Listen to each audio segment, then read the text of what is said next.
You are now tuned in to DameSmiff.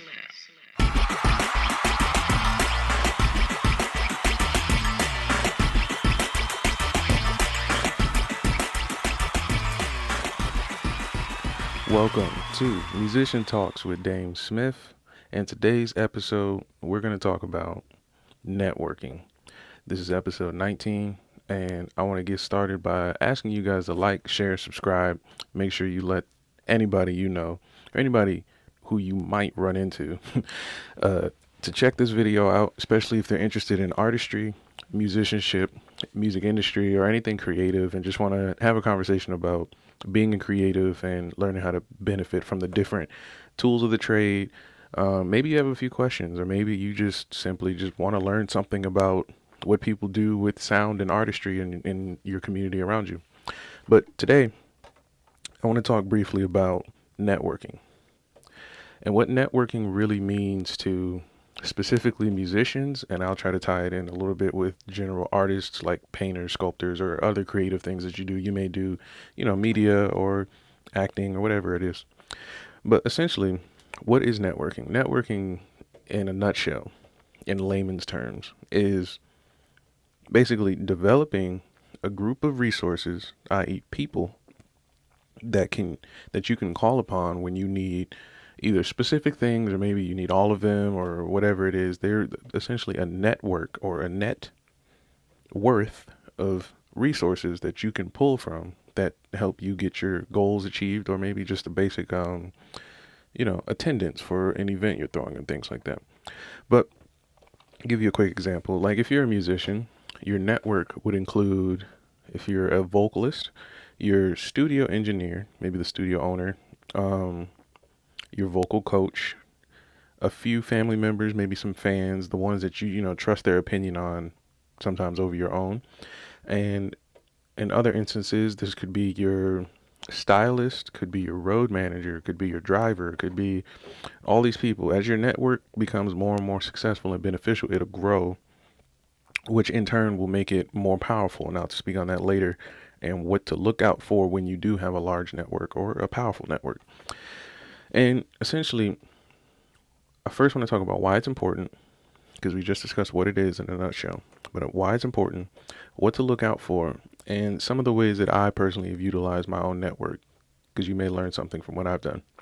So, why are networks important to artists? Artists typically need networks in order to get the human factor of their artwork completed. Like, as a musician, I need people to listen to the music, and if I don't have people, or if I don't have access to people's ears or the tools or resources to get my music in front of people, then I would just essentially just be making music for myself. And so this makes networking super important, because there are people whose job it is to facilitate your music to new ears, searching ears, old ears, ears in general. And so for a musician, that would be anybody who wants to or can help you exploit your music. So you have different companies that'll do it, where you can put your music online under their platform. You have individuals that'll do it for you, where you have like promoters, maybe DJs, things like that. Some people today they make playlists on Spotify or Tidal or Apple or things like that, where if you can get in touch with these people directly, you have a you can tap in into getting into certain areas that many other people wouldn't have without that resource. And now today, networking can be either so powerful in a sense, or so worthless in a sense, because of the volatility of the internet. So it's really down to the individual musicians, or if you're a group of musicians or just a group of artists or an artist, it's down to you and your individual or your group's soft skills to be able to develop this network. Now, that comes with a bit of a learning curve, because I'll speak for myself here. When I started creating music, it was before social media. It was literally probably about 5 years, maybe sooner, before the turn of MySpace. Like, there was like instant messaging and AOL chat and things like that, but I was making music with that, you know, to the side because I was so young at the time. So then come along MySpace and fast forward SoundCloud and Facebook and all these new places. I had to adapt and kind of learn how to interact with people and the people who have resources on these platforms because they are the new big platforms where you would find more and more musicians as well as resources. So for that, I had to take that initiative to learn those skills and to learn the information to make sure I can get what I need from from the internet. And through that, I was able to find a few artists to collaborate with. I found gig opportunities. I found jobs. I found um, bands to work with. I found a lot of different resources utilizing the internet. But what you'll find sometimes is I've spoken on this in another episode where artists kind of want to focus on only their art, which again is fine, but it has to be smart. It has to be tactful and beneficial to your situation. Like it doesn't make sense to have a band of 8 people playing music or playing instruments and nobody wants to network. That just wouldn't be a beneficial situation. You would either have to outsource your networking, which sometimes people do not want to do because it's expensive to do that, or other times people will have to designate a front man. And sometimes some bands they'll have maybe the groups, some groups have a like a band mom or maybe just, a really close friend who's good with business and very social, and they can run the merch table. And maybe if you're at a festival, you may have a networking booth or things like that. Maybe they're taking emails for your email list or things like that. All so that you can make sure you're utilizing um, the tools that you have, which this person should be very adept at using, but using the tools that you have to grow and sculpt the network that you and your band or your artists need. Now, what happens when you're super successful and you have this large network with powerful people? What should you be doing with this network to make sure it's beneficial? Well, in a very short answer, there isn't one thing or a few things that you can be doing with your network. You can get very creative with your network. We've seen that from hip hop artists all the way to like Bitcoin. Like the way people are using their networks today is not it's not uniform. There's not one way you can do it. But I will say for artists, one thing that I have noticed, and it's not consistent, it's not the same in different industries, but in music and especially entertainment and artistry, um, consistency is big when it comes to the various networks that you'll develop. So I've had situations where I would release a project, like maybe a mixtape or a beat tape or something like that, and tell my network, and it'd be cool, people would enjoy it.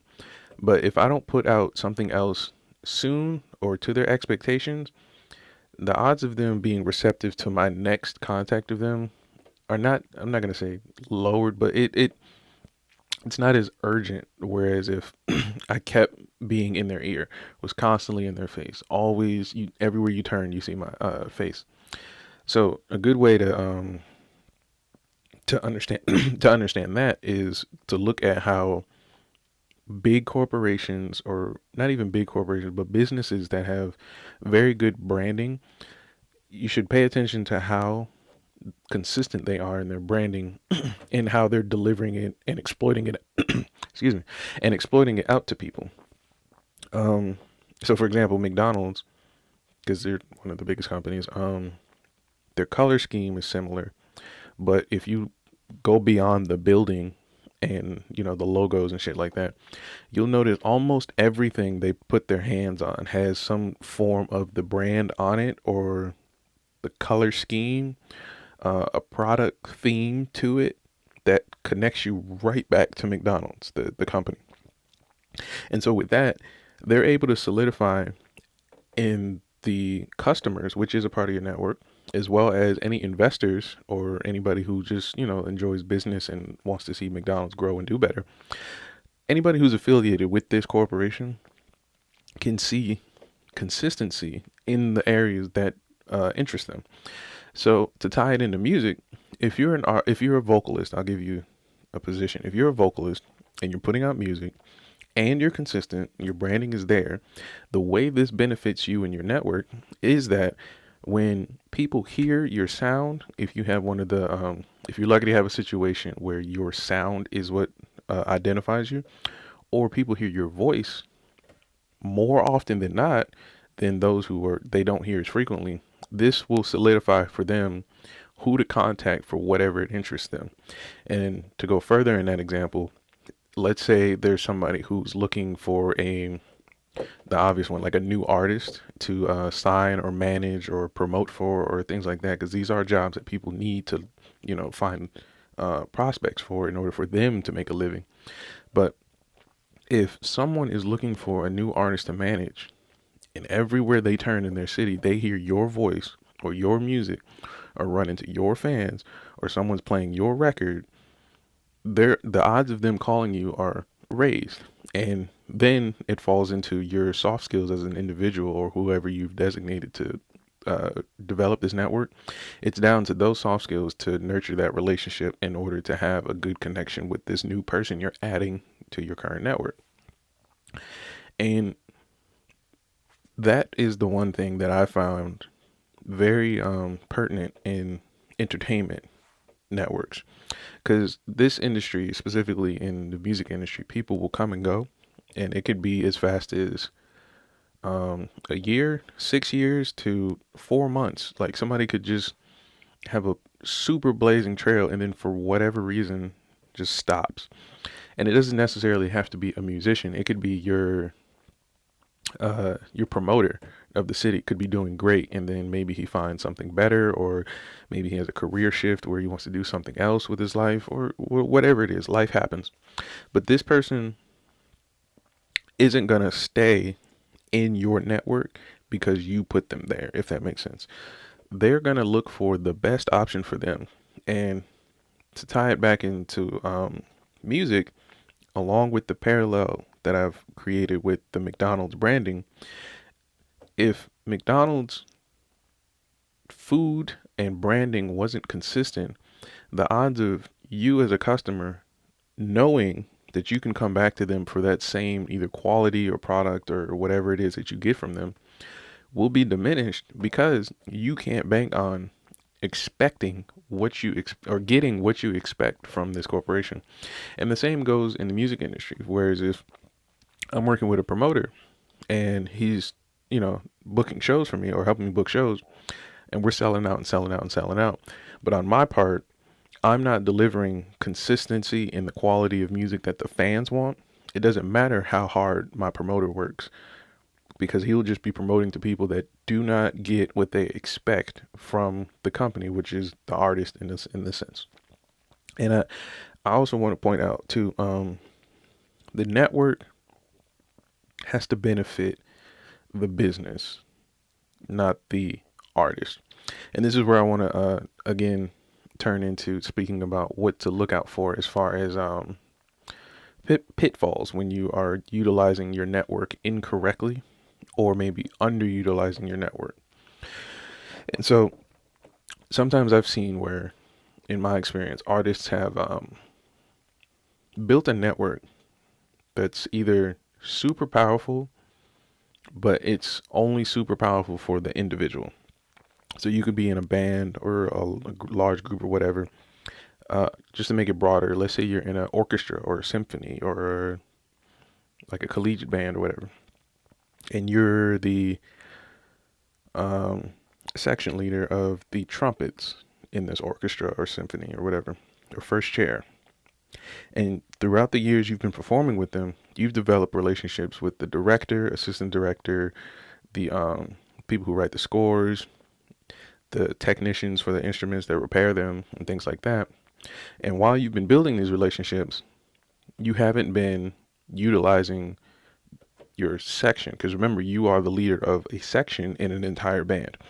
So now, fast forward, just to create a hypothetical example, one of the members in your section needs their instrument repaired, but the the relationship you have with the repair technician is very different from this person. So how do you utilize your network to benefit this person? So if you cannot do that and you cannot utilize that resource for the benefit of the people who directly work with you, i.e. your section, it's not you're not utilizing your network properly. What you're doing is you're developing relationships, not a network. See, the importance of a network is that it's generally useful. Like this is a toolkit that you can call to or that you can use for the benefit of almost any problem. And that's the best way to think of a network that's going to be beneficial to you as an artist versus just having a bunch of power that you can use whenever you want. Because it's not, you wouldn't be wielding it correctly, especially if you have to, if you have others depending on you. Now let's take it away from the instrumental example. Let's say you're a vocalist or a hip hop artist or a recording artist in general. If you've only developed relationships with engineers, other musicians, instrumentalists, and things like that, when it's all said and done, how do all those people continue to benefit from the work that you're all putting in for the music you're making? So, to make it a more realistic example, you're a vocalist. You put in to develop your network. You build a relationship with a studio owner, the engineers, and any musicians you need to make your next album. And let's say you add in a person to make artwork. You also have a person that does like all your copyrights and things like that and make sure all the metadata is in order and things like that.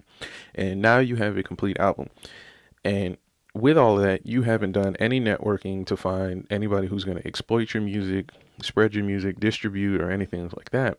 How do all those people who you've given credit to in your music or in this current album that you've worked on, how do they benefit from the exploitation of your album? Well, honestly, they can't, because the work and foundation hasn't been laid there unless you do it grassroots style, which in turn I've spoken earlier that if you are an artist, that's probably not your focus to step out of your wheelhouse to become a salesman to sell a record, if that makes sense.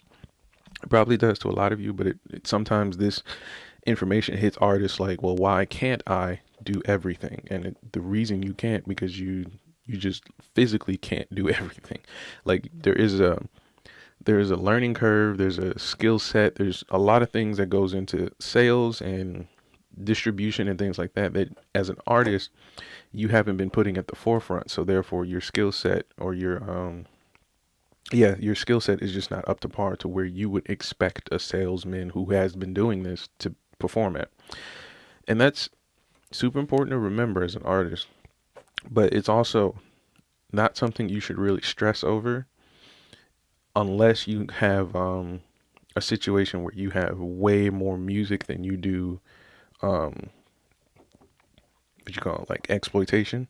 So if you're in a situation where you're making music, you're creating music and things like that, and you're playing it for people and they do enjoy it, that is a key factor for you, or a key flag for you to understand that it's time to begin, or you should have already begun building a network around this thing that you're creating, which is your music at the time.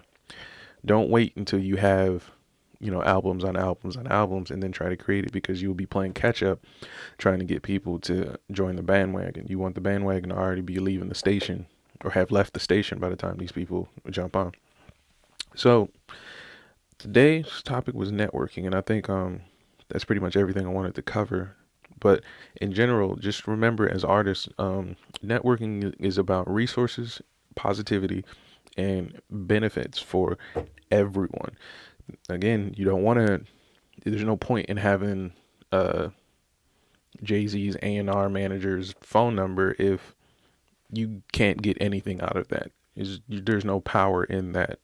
Or if there's just no usefulness out of it. Like, you can have a person's phone number and they don't rock with you as much as you want to rock with them. So just keep that in mind. That comes in combination with developing relationships as well as a network. So that's it today, and that was Musician Talks. Going to be changing a bit on the platform. Here's the new change. I'm gonna keep the same schedule, every day except Wednesdays, 9 to 11. That's when you should expect uploads. But we won't be doing it on Facebook Live. We'll be just coming straight to YouTube. This will cut down on the time between when I record these and when I upload them. So that way you guys can get this information quicker, sooner, and you can digest it easier. And that's it for me today. And I'll see you guys tomorrow at the same time. Peace.